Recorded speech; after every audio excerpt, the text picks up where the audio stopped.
박창환 장한대 특임 교수, 김대현 시사평론가 함께합니다. 어서 오십시오. 네, 안녕하세요. 네, 안녕하세요.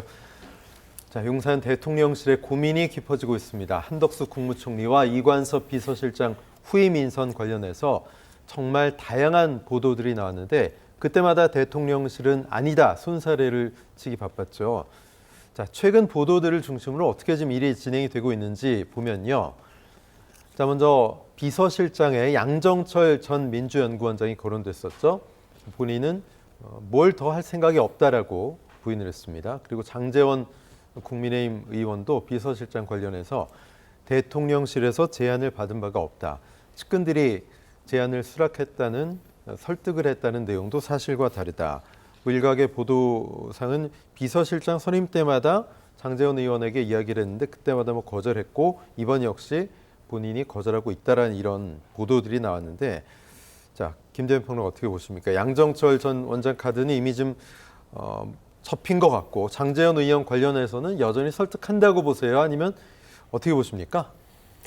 장제원 의원이라고 하면 윤석열 대통령을 만든 1등 공신이지 않습니까? 여기에 더해서 아마 원조 윤핵관이라고 불려도 무방할 그런 친윤 중에 친윤 인사 아니겠습니까? 근데 그런 인사가 대통령이 당신이 와서 비서실장을 좀 맡아주십시오 라고 했는데 예, 고민해 보겠습니다. 뭐 이렇게 할까요? 저는 이게 지금 말이 안 되는 상황이라고 봅니다. 그냥 대통령 입장에서 보면 장제원이 비서실장 시켜야지, 그러면 장제원 당신이 맡아줘 라고 하면 되는 거지, 여기서 무슨 설득을 하고, 이 자체가 참모들이 어떻게 해명하고 설명하냐에 따라서 모양새가 형성되는 것이 우스꽝스럽기도 하고 아주 진지하기도 하고, 혹은 여기 아마 절절한 어떤 그 감정도 담길 수 있는데, 지금 이와 같은 모습은 제가 볼 때는 참모들이 대통령의 의중을 전달하는 게 굉장히 좀 실패하고 있는 게 아닌가 하는 대표적인 사례로 보입니다. 그래서 저는 장제원은 설득 중이다라고 하는 얘기는 말도 안 되는 얘기다. 그래서 제가 볼 때는 장제원은 이미 나가리 이렇게 된 것 같습니다. 그리고 양정철이라는 인물이 갑자기 부상을 했는데, 제가 이제 지난 주말, 지난 며칠 동안 이 관련된 보도와 이 논평과 여러 가지 해설들을 봤는데, 그러니까 제가 개인적으로 느끼기엔 세 가지 중에 하나입니다. 첫 번째는 비선이 있냐 없냐라고 하는데, 비선이 움트려고 하면은 대통령이 비선에게 뭔가 귀가 열리고 비선이 이 사람을 설득할 수 있다라고 하는 공간이 열려 있어야 됩니다. 그런데 윤석열이라는 스타일의 대통령은 그런 룸이 없는 사람입니다. 그래서 이게 비선이 아니라면 그럼 이건 혼선이냐?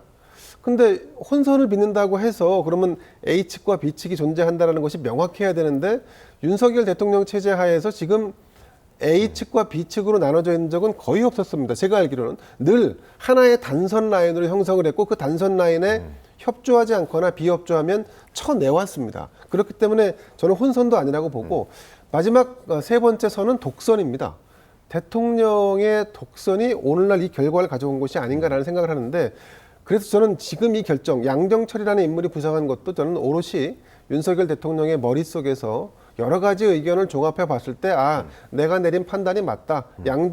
어차피 이래도 욕먹고 저래도 욕먹을 거 양정철로 한번 가보자라고 하는 것을 본인이 생각을 했고, 그걸 한번 그러면 시중의 여론을 한번 들어봐라 라고 주문을 줬는데, 그 시중의 여론을 듣는 방식이 이렇게 언론에 살짝 뿌려서 그 다음 반응을 보는 방식으로만 진행되니까 대통령의 주문과는 또 다른 방식으로 아마 이 상황 전개가 이루어지지 않았나. 저는 무엇보다 지금 현재 참모들의 문제는 선거를 치르고 중간평가를 해서 심판을 받았지 않습니까? 네. 그러면 국정기조에 변화를 주라고 하는 국민의 목소리, 국민의 요구가 있었던 것인데, 가장 중요한 것은 국민의 요구인 국정기조의 변화에 포인트를 맞추고 모든 것이 거기서부터 시작돼야 되는데, 근데 참모들은 어디서부터 시작하냐면 대통령과 적어도 교감하고 신뢰가 있는 사람들 무리를 별도로 꾸려놓습니다. 그리고 이 무리에서 그럼 그 다음에 국정기조 변화를 할 수 있는 사람이 누구지? 이렇게 선후관계가 바뀌어 있다 보니까 아무것도 할 수 없는 이런 상황이 전개가 됐는데, 저는 지금 걱정스러운 것은 대통령실 주변에서 이렇게 비서실장 하나 가지고 혹은 총리 가지고 하마평이 숱하게 나오고 여기에 갑론을박이 있고 국민들이 얼마나 피곤하겠습니까? 이 피로감 때문에 저는 궁극적으로 조만간 비서실장과 총리를 인선한다 할지라도 결국은 박수받지 못할 가능성이 커졌다. 이렇게 볼 수밖에 없습니다. 네.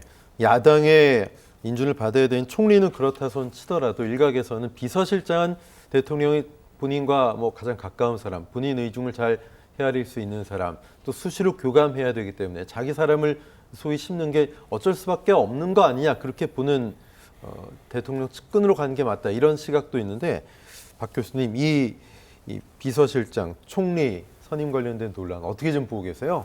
통상적으로 대통령실 비서실장은 대통령의 인사권을 존중하는 게 관례였습니다.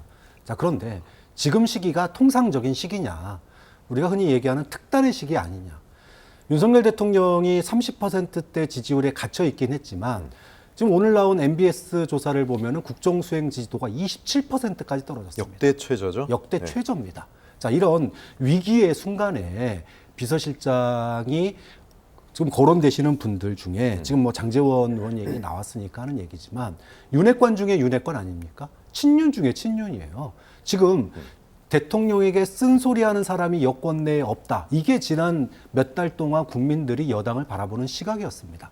그런데 국민의 심판, 진짜 100에서 가까운 의석을 줄 정도로 냉정한 심판이 이루어졌고 국정수행 지지율은 바닥 중에 바닥인데 여기서 몇 퍼센트 더 떨어지면 그냥 식물 대통령입니다. 이런 상황에서 또 친윤, 윤핵관 이런 분들을 비서진으로 앉힌다면 국민들이 대통령에게 힘을 실어줄 수가 없어요. 그 순간 레임덕이 아니라 데드덕으로 갑니다. 그렇기 때문에 가급적이면은 친윤 색깔이 좀 옅은 분 그리고 좀 중도적인 분 이런 분들이 좀 무난한 거 아니냐 좀 그런 생각이 드는 거고 아무리 비서실장이 대통령의 인사권이 있는 자리라 하더라도 저는 국민의 이 따가운 눈총 그리고 변화에 대한 열망 이것도 비서실에 어느 정도 좀 반영될 네. 필요가 있다고 봅니다. 네,